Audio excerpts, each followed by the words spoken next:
अक्सर घर में किसी भी शुभ कार्य के दौरान किन्नरों का आना होता है। कहा जाता है कि इनके द्वारा दिया आशीर्वाद खूब फलीभूत होता है। उसी तरह लोग ऐसा भी मानते हैं कि अगर ये किसी से नाराज होकर कोई बद्दुआ दे दे तो वह भी खाली नहीं जाती।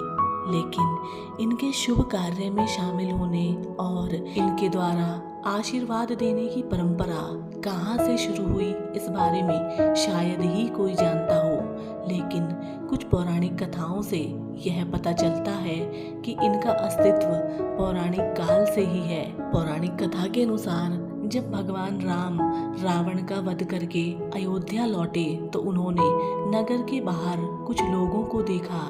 इन लोगों ने अपनी एक अलग बस्ती बना रखी थी। कहा जाता है कि ये लोग किन्नर समुदाय के थे।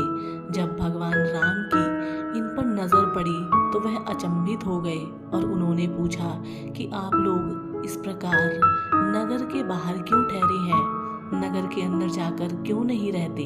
भगवान राम के प्रश्न का उत्तर देते हुए किन्नरों ने कहा, हे प्रभु, हम आपको याद दिलाना चाहते हैं कि जब आप अयोध्या छोड़कर वन की ओर जा रहे थे तो सभी लोग बेहद उदास थे और आपके पीछे पीछे चल रहे थे। तब आपने सबकी इस दशा को देखकर कहा कि आप सभी नर और नारी वापस चले जाएं, मैं जल्द ही लौट आऊंगा। उस वक्त सभी स्त्री और पुरुष तो वापस लौट गए, लेकिन हम किन्नर यहीं रह गए क्योंकि आपने हमारे लिए कोई निर्देश नहीं दिए थे। किन्नरों की इस बात को सुनकर भगवान को बहुत पछतावा हुआ और वह सभी किन्नरों को सम्मान के साथ नगर के अंदर ले गए और उनके इस प्यार और समर्पण से प्रसन्न होकर उन्हें वरदान दिया कि वह नई पीढ़ी को आशीर्वाद देंगे। कहा जाता है कि बस तभी से शुभ कार्यों पर किन्नरों का आना, उनका आशीर्वाद देना और लोगों द्वारा उन्हें नेग मिलना शुरू हो गया। तो साथियों, हम उम्मीद करते हैं कि आज के द्वारा साझा की गई हमारी ये पौराणिक कथा आप लोगों को पसंद आई होगी।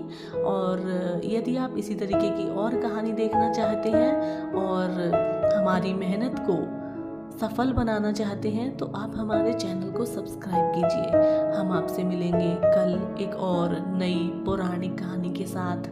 तब तक के लिए नमस्कार, जय हिंद।